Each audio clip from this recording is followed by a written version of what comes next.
Yes, welcome everyone here to the Smash Sports Show right here on Smash FM here on Lockdown Thursday here in Melbourne. Of course, let's go up to our friends up in the top end because we're heading to NT in particular. And of course, the NTFLW season is going to be starting not this weekend, but the following weekend.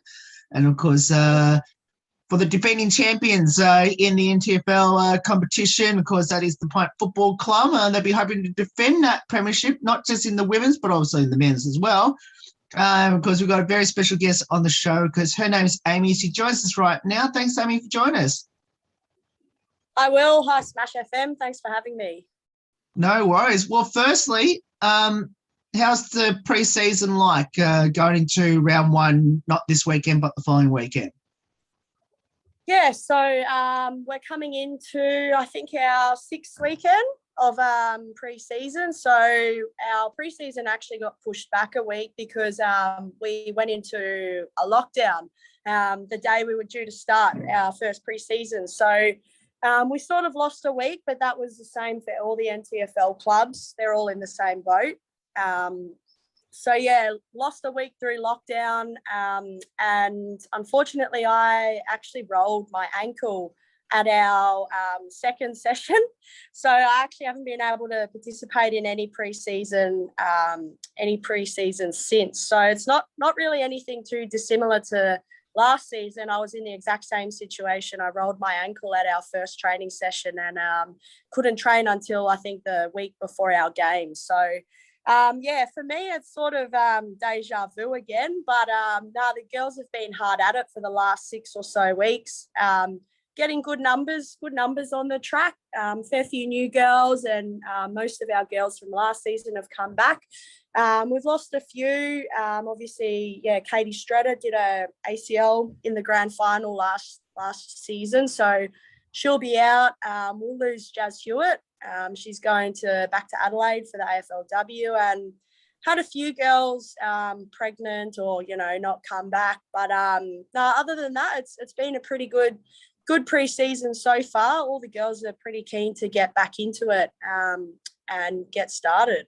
You mentioned, obviously, you rolled your ankle second session in. How's that pulling up for round one? I'm actually seeing the physio tomorrow morning, and hopefully I can get the okay to start training again. Look, I'm adamant I want to play round one, but yeah, at the end of the day, it's a long season, and I'll probably have to do what's best and listen to the physio's advice. But yeah, I'm hopeful I can be available for round one. But I guess I'll find out more info when I see the physio. It probably wasn't as bad as what it has been in the past, but yeah, we'll just see. It's only early days with the season, so just wait and see. What's the expectations now on the team? Because you've obviously not just yourselves, but obviously your reserves also got the job done last year as well. So both your teams are the defending champs going into this season. What's the expectation? Is there anything that you need to improve from last year? Yeah, I think, there's always something to improve on, no matter what level you play at. The AFL clubs, they always have something to improve on, and we're no different. I think probably pre-season, the main focus is sort of just skills, especially for the new girls, just getting them well acquainted with footy and learning the rules. That's probably the main focus for most clubs for pre-season. And in terms of expectations, I think last season, no one really expected us to do what we did. I don't really buy into it. I think every year the standard increases and it's a lot tougher. It's a lot harder, the competition. So I think at the moment, all we really want of ourselves is to make sure that we're training hard and we're all getting to know each other. And round one's not far, so we'll probably get a good indication of where we're at after our first few weeks, especially with player numbers and player abilities. But at the moment, it's looking pretty good, and everyone's in a pretty good mood around the club as well. The boys are doing pretty well from what I've heard, so yeah, should be a good start hopefully. Now, for yourself, obviously, you continued to play football after last season in the NTFL. Obviously, you went to Queensland, cross the border and play over there before coming back across the other side, the other part of the border, back to NT. I guess number one, how did that all go over there in the Queensland side of the border? And I guess how much, out of that season that you can take back into the NTFL season? Yeah, so I was pretty lucky actually. I got an opportunity to play for the Cairns City Lions. They're based in Cairns in tropical North Queensland, and I flew over. So I played 6 games of the regular season and 1 final. So unfortunately, we lost our elimination final. But yeah, so played 6 games there. 6 games might not seem like much, but the club there and the girls there, the way they welcome me, those 6 games, it feels like I've been there for years. They're an incredible group of the whole club is quite well made up, I guess you could say, as in everyone involved there has really worked very hard with the club to put not only the girls team but the men's team into the position they are. So there's a lot of good club people there, but particularly the women's, the girls team there. The first thing that struck me as soon as I arrived was how welcoming they all were. They came up to me, they gave me a hug, and after every game they would come up to me, chat to me, and just say they really enjoyed playing alongside me. So the biggest thing for me going over there was, those girls, they're just incredible people. They love their footy, they're determined, they're motivated, but, most of all, they're good people. And I honestly would go back there in a heartbeat, and I hope I get the opportunity to go back. It certainly meant a lot to me to be able to go there with those girls and to be welcomed with open arms. I stayed at the coach's house, Maddie and his wife. I stayed at their place when I was there, and I was always well looked after every time I was there, and it certainly meant a lot to me, so much so that when we lost our elimination final, I was bawling my eyes out. Bit of an emotional time, but it just, I'm a very passionate person, and it definitely meant a lot to me to be over there, and it really hurt losing, but I'm confident. We've got a good group there, and I'm really keen to build on how we perform this season. And like I said, I hope I get another opportunity there, because as a club they're exceptional. Their men actually just won the grand final. Correct. So Aaron Davey, former Melbourne Demons player, is the coach there. So he's a playing coach, and he's pretty much turned that club around. From what I heard, they were sort of on their knees 4 years ago, and he's come in, he's overhauled everything, and people have bought in. He's brought good people around him, and fast forward 4 years, they're premiers, and they just made finals. Then they won their first final. No one sort of expected them to. They won their second final. No one sort of expected them to. And then, they won their grand final. And I think it's good that now the competition's finally starting to give them the respect that, they deserve. So, massive congratulations to them, to Aaron Davey, and, to everyone involved at the Lions. It's been evident to me how hard everyone there works and how committed they all are, and I'm just I'm so privileged to have had an opportunity with them. Before we go back to what we're talking about with your current team with PINT, has Aaron Davis still got the magic that we all know about when he played down here in Melbourne? Yeah, look, I think Flash is probably on the other side of 30 right now, but I tell you what, he plays like he's 21. Look, on the field, he's still got all the skills. He's still fit, and he's a really good person for sort of the younger guys to play alongside and to learn off. They've got a good junior program there at the Lions, so they've got both men's and women's under 18s and youth girls and boys coming through. So to have someone like Aaron Davey, of his caliber at the club, sort of mentoring the next generation, I guess. I mean, I've met Flash a few times just, in passing in Darwin, but never really, got to sit down and chat to him. And he's a terrific guy. He's, committed to his footy, and he's committed to making that club better. And from what he's already done, I think, a lot of people will be patting him on the back. He's a legend. Now, let's go back to your PINT team now. Now, obviously, we've mentioned about the Lions over in Cairns. Have you convinced Ian to jump the other side of the border to play for PINT? Look, I wish. I think, probably the biggest thing, the hardest thing is obviously flying over. And, I was lucky that Cairns City Lions, they had a sponsor in Air North. And, that's sort of how I got over there. And obviously, the club paid for some flights as well. But at the moment, I'm not too sure what position PINT's in terms of, flying girls up and that. But, it would be great if some of them could come over and, we could sort of build a bit of a relationship. They send girls over for our season and, we go over there for theirs. It would be really good if, we could establish something like that. There's certainly, there's so many talented girls. Two of the girls there that actually play, Lakoya and Latonya Cockatoo Motlap, they're two twins. They're actually in the Gold Coast Suns Academy. So they're both, definitely people to keep an eye on. I think they'll probably end up in the AFLW one day. And they're good players, but most of all, they're outstanding people. And they come from a great family and they've got really good support around them. So, they're two girls that would have been good to have in PINT colours. But, I think they're committed. They're tied up with Palmerston, the family club. So, we'll just be supporting them throughout the season. But, there's definitely girls there that could easily come and play with us and that I'd love to have pull on the PINT Guernsey alongside me. But, obviously, there's a lot of logistics to work through behind that. So, see how that goes. Current season at the moment, you mentioned that,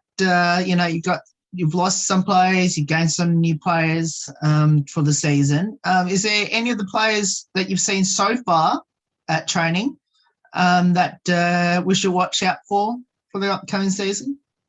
So we've actually got a new girl moved to Darwin recently, I'm pretty sure, Geordie. She's, I think it's her first season of footy, but she's picking it up pretty quick. She's coming along. She's been training with our Premier League side. So she's picked up the skills pretty quick. And, from what I've seen, being able to sort of step back a bit while I'm going through my rehab, she's, definitely on the way to becoming quite a handy player. So she's, definitely someone that I think will definitely be keen to see how she goes. Now, tell us a bit about your coach. Rick Nolan.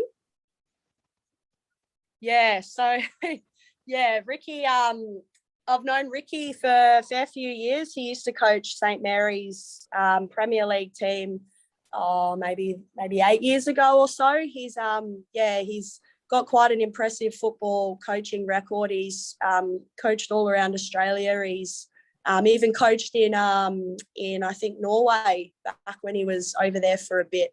He's won multiple premierships with men's teams around the country, and he's very well respected up in the Northern Territory and around Australia. And I think, as a footy club, we're very lucky and grateful to have him at our club. What he brings to our club, not only us women's as our coach, but also for the men's Division 1 and 2 coaches to sort of lean on him if they ever need, and just the experience he brings. He's been coaching for quite a while. And me personally, I love him as a coach. He's all about you there, you train hard while you're there, and, you get out and then, you can have fun. But when you're at training, it's time to train. And that's probably my favourite thing about it. Our training sessions are incredibly intense and they're structured, lots of skills, but you definitely get something out of it. So, I've really enjoyed having Ricky as a coach. And I know a lot of the girls have really benefited from him and sort of, what he brings to us. I guess, is there one particular team that you love to beat the most? I think now with the way the comp's going, every time you beat a team, it's, it's probably something special, and it's, something that obviously wouldn't come easy. Now the comp is quite strong, and there's obviously lots of youth girls coming through as well that have now been playing footy since they were 10 years old. So that's certainly going to bring the standard up a lot. You know, you might have a girl make a Premier League debut at, say, 18, but she's already played 100 games of junior footy or 150 games. So I think that's the situation that we're going to be in now in the NT, now that our leagues and our pathways have developed. We're in the position sort of Victoria has been, where you've got girls that are making their debuts and they've already, you know, they've played a lot of games, so they're experienced, and they'll bring a lot of value to the club. So, you know, I think just any time you win is a good time. It doesn't necessarily matter who you beat. Any chance to, sing the song is a chance that we're all, pretty happy with. So it doesn't really matter who it is. Whoever it is, you've had to earn it, and that's all that matters, really. I guess for everyone that should get involved with PINT, especially the fantastic teams that you have there at the moment, and especially for everyone that is not in lockdown at the moment. I guess what would be your advice to head up to the top end and support the PINT Football Club? Yeah, I mean, I think the biggest thing a lot of people come up to the top end for is probably the lifestyle. You know, yes, we do play our footy season in the hottest time of the year, but at the same time, you know, you've got the best sunsets, you've got a beach, you know, more than 10, 15 minutes from a beach. There's fishing, there's camping, there's nightlife. I think, the biggest thing is the atmosphere, I guess, of Darwin and the lifestyle. And I've lived here my whole life. I'm 23. I've never lived anywhere else. And to be honest, I don't actually think I'll ever consider living it anywhere else. It's just, it's you come up here, it's a community feel. And I think it doesn't really matter what club you join, you'll get that feel. But what I love about PINTs is that you're all in it together. And whether you're a volunteer for the men's team or you play Div 2 for the women's, or, you know, your son is playing in our junior teams, or daughter now, I think, everyone can come to our game and, you know, sit next to someone in a PINTs Guernsey and strike up a conversation, go back to the club rooms, have a drink, have a feed. And, it's just a really good sense of belonging, I'd say. Who's the comedian, the best singer and the best dancer on the team? Look, I probably would say myself. You know, depends when you ask. I'd probably like to think that the answer's me, but I actually think not that it's my PINTs team, but from my Cairns City Lions team, I definitely think the best dancer would be Creedy, aka Big Noter, and she'll really love that I've given her a shout out. Best dancer hands down, and definitely rates herself in terms of the comedy too. So Big Noter, hopefully you'll see this. She'll be cracking up watching this. That's definitely an easy one. Don't have to think too hard about that. Other than yourself? One of my good, the truth is I'm not, but I think I like to think I am. Yeah. Big difference between, thinking and actually being it. But I actually, Tully, one of my good mates, Elise Tully, she's actually quite funny and can always make me laugh if I'm feeling pretty down. She's a good storyteller too, so she'd probably be the number one. I guess anyone into the TikToks at PINT and at the Lions? Not at PINT, but at the Lions, I'd have to say, the twins I spoke about, I've seen them get involved in a few TikToks and also scroll through TikTok for a few minutes. Yeah. Also, Deja from City Lions into the TikToks. Sapa as well. With Sapa Frank, she's into the TikToks too. I think, they've got their group there that, love to get together and smash out a few. And, I've definitely seen them flick through TikTok and, heard the random songs that come on. So I think, the City Lions are definitely a bigger TikTok team than PINTs. So I think, maybe a few of the girls on PINTs sort of want to keep it on the down low, perhaps. But hey, I love watching TikTok. I actually had to delete it because before I knew it, 3 hours had passed and I wasn't getting anything else done in my life. So I love TikTok, but it's a bit like, it's like the Mariana Trench, you know, once you're in too deep. So I had to delete that because, my life was failing in other aspects because of TikTok. So yeah, I'll live vicariously through my girls in Cairns. Yeah. Do you have a pre-game superstition or ritual? Wouldn't say it's a superstition or ritual, but I very much like to sort of do my own thing before the game. I've often, said that people might think I'm sort of a bit maybe, arrogant or in my own world. I don't really like to talk to anyone. When I'm in the change rooms, I put my earphones in and I've got a pre-game playlist I always listen to. And, I sort of don't want to talk to anyone unless it's actually about the game. I don't really like, people trying to have a chat about other stuff. It's sort of my time to get in the zone and prepare for the game. And, by putting the music in, people sort of, don't really chat to you. But, it's definitely, it's something I just find I have to do mentally for myself is, I do get quite anxious before games, and it's sort of a way of calming myself, and it's something that I can focus on. And, if I've got my music in and I'm sort of thinking about the game, my mind's not really wandering to other stuff. And I like to get some touch on the footy before, so I'll usually handball the footy against the wall or kick the footy with, with someone else. But definitely a lot of touch on the footy. Sort of get in the zone nice and early. And I wouldn't say I have anything that I, live by that's strict, but I just, as long as I've got my music and I've got access to a footy before the game, I'm pretty okay.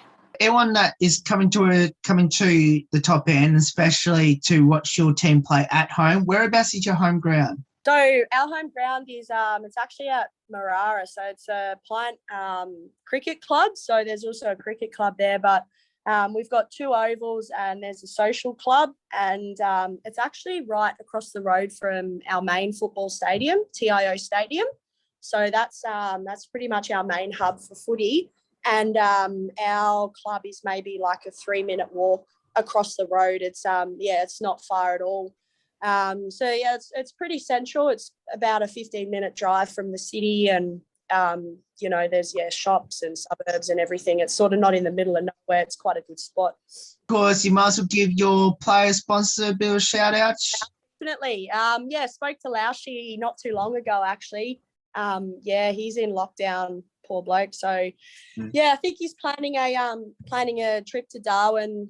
He usually comes up in about January. So I think he's still planning that pending Victoria's COVID situation. So hopefully it sort of improves between now and then, and he can come up. But Laushi's on board again. He's already filled out the paperwork, and I think this will be our 4th year, or his 4th year of supporting me. So always so thankful to him for constantly supporting me, and especially after I changed clubs, because I know he does have a strong following towards Waratahs, my other club. But like I said, actually, when I spoke with you last time, I was quite nervous sort of telling him I've changed clubs, and I actually gave him the option. I said, if you don't want to sponsor me, I understand that. And he replied in about 2 minutes, and he said, mate, as long as you're happy, you're enjoying footy, I'll always support you. And that really means a lot to me. And he's signed up already, sent the paperwork in, and really thankful for him. And not only his support to me, but his support to women's footy. He does a lot women's footy that in Victoria, but also elsewhere. He sponsors players all around the country. So it would be good if we could have thousands of people like Laushi that are just that passionate about women's footy and supporting people. So thanks, Laushi. I know he'll watch this, and really grateful, and hopefully we can catch up in Darwin if lockdown's all over and done with. So absolutely. Well, Amy, thank you so much for giving up your time to join us. Hopefully I'll be up there as well sometime throughout the season to watch his play, and And we're always happy to have you on the show whenever you're free to do these interviews. I know you always put your hand up for these. So thank you so much for giving up your time to join us, and best of luck. Obviously, with your speedy recovery back, hopefully onto the field very soon in the lead up to round one, and hopefully the start of another journey to hopefully another premiership there for PINT. Yeah, thanks again, Will, for having me. Yeah, you're also a big supporter of sport in general and also in the women's space. So, yeah, thank you for the time you put in. It's not easy, these interviews, then cutting them, recording them, editing them. So, yeah, it turns into a multiple-hour job. So, yeah, thank you again for the time you put in to promote, sport in general, but especially women's footy. So, always happy to have a chat. So, thank you. No worries. And that's Amy there, joins from the PINT Football Club. And, of course, we'll put the details on their first game of the season, of course, the first couple games in particular, when it starts in early October. There's more on the Smash Sport Show right after this. Don't go away here on the 10th year celebration.